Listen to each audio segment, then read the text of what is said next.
Hello everyone, welcome to e-learning nuggets. Hope all of you are doing well and start studying for your exams.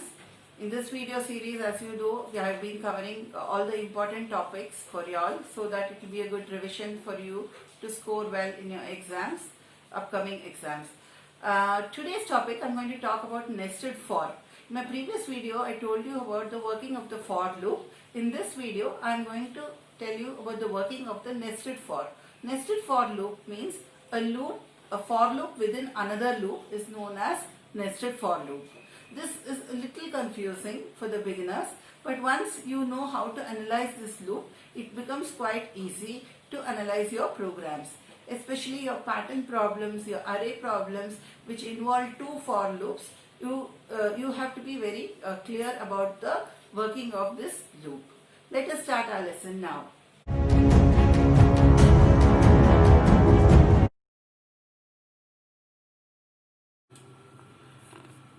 So in today's lesson, we are looking at the nested for loop. What does the word nested means? Nested means one within another. So a for loop within another for loop is known as nested for loop. Okay, the general form is given here. For initial value condition, the test condition, it is the Boolean expression, update expression, and inside this for loop, if you observe, there is one more for loop which is written. So this is known as nested for loop. This for loop which appears first is known as the outer loop, okay, the outer for loop, and the one which appears inside is known as the inner for loop. So how does this actually work? So here this will be evaluated first, the initial value, then the test condition whether it is true or false. If this condition is true, it is going to come and evaluate the initial value here and then check for the test condition. Then the set of Java statements will be executed and then update expression happens. So till this test condition becomes false, okay, this loop will continuously, the inner loop will continuously, it will keep on executing till this condition becomes false. Once this becomes false, then the update expression happens. So this is how the nested for loop works. Now we can take a programming example and then a real life example also I will show you, and we can see how this working actually happens. Please watch the video till the end. It will bring you a lot of clarity to do your pattern and series problems. Let us see a real life example now. Let us take a real life example of how the nested loops work. See, here I am having a clock. It is showing 4 o'clock. So here this is the hour hand and this is the minute hand. Okay. So for this particular time to reach 5 o'clock, the minute hand has to move completely. It has to move completely. It has to go to 4:1, 4:2, 4:3 up to it reach 4:12 and then it becomes 5 o'clock. Isn't it? So here what I'm trying to tell you is your outer loop is like the hour hand and your inner loop is like the minute hand. So every time the minutes completely go all around the clock, then the hour hand is incremented. The same thing happens in your nested loops. So let us go to the working of the nested loops.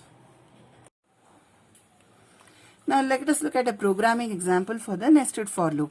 See, in this example I have got two loops. One, the outer for loop. The first for loop I have named it as outer loop. The second for loop is named as inner loop. So if you observe here, I have done some numbering here. The initial value is the first one that will be executed. Then the test condition will be checked. If this condition is true, it will go inside the inner loop. In the inner loop, the initial value will be given to a variable and the test condition here will be checked. If this condition is true, again this statement will be executed. After this, after it executes here, it is going to go here to J++.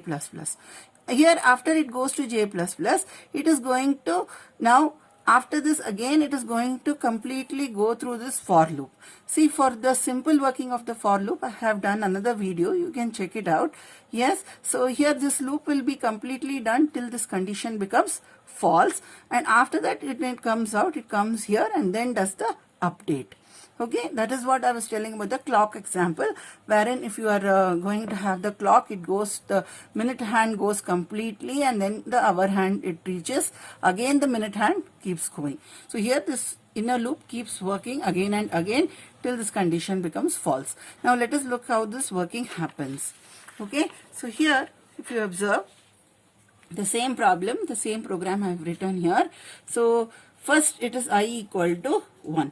So I have I equal to 1, and then is 1 less than I less than equal to 3. So is 1 less than equal to 3? Yes, it is true. So next it goes inside this loop. Now I have written j is equal to 1. So j is equal to 1.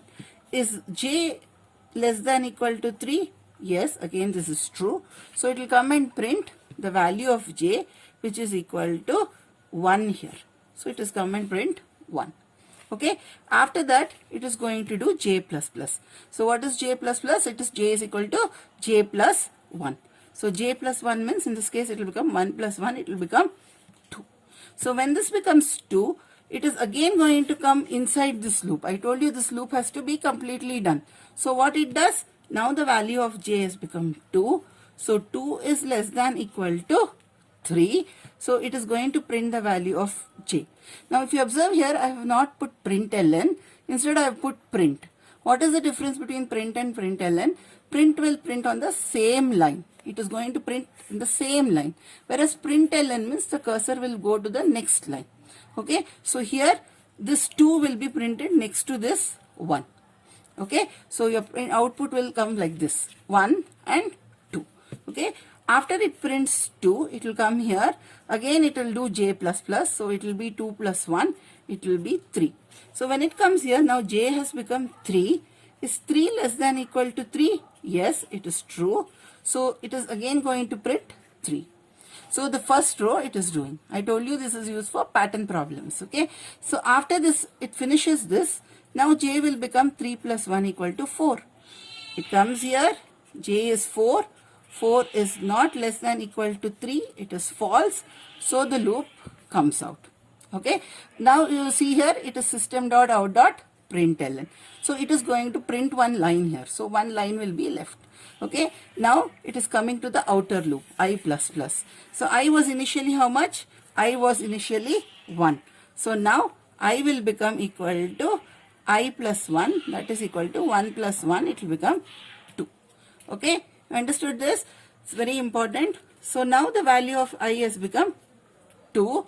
So now is 2 less than equal to 3? Yes, 2 is smaller than 3. Now observe the minute hand is coming. So again what is now j? J will be 1. So I is incremented. After that it will become 1 again here. This is important. Okay. J is 1. 1 is less than 3. So it is again going to come and print j, but it is going to print in the next line because here I have given println. So it will come and print here 1.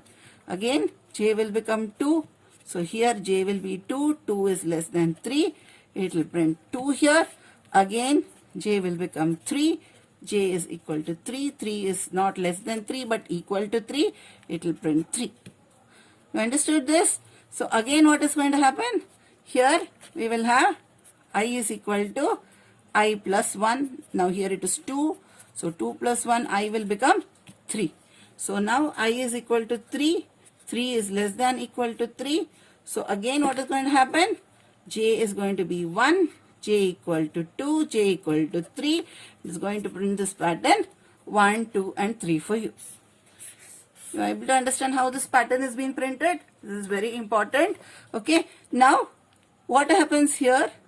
J is become, I will now become 4. When I becomes 4, what happens? Here we know that 4 is not less than equal to 3. It is false. So the loop breaks. So you can imagine if you are putting j less than equal to 10, 5 and all, how many times the loop keeps running. Okay. I took it as 3 so that it is easier for us to understand the beginning. But I would definitely want you to do some working of this loop. So for that I have given 2 review questions. You can make a note of this and I want you to draw the column like this. I want you to write the numbers like this. Okay. I can just give you a hint here. You put here 1, 2, 3, 4, okay? And then we have here 5, 6, 7, and 8. What's the difference here? Instead of J, I'm going to print I, okay? And in this I put J less than equal to I. I want you all to do the analysis and put the output on the comment section, okay, to know whether you have understood really or not. It's very important, this analysis. Please learn it properly, then it is very easy for you to understand the other Java programs. Do well in the exam. All the best. Hope you like this video. Thanks for watching. If you like it, share and subscribe with your family and friends. Stay safe. All the best.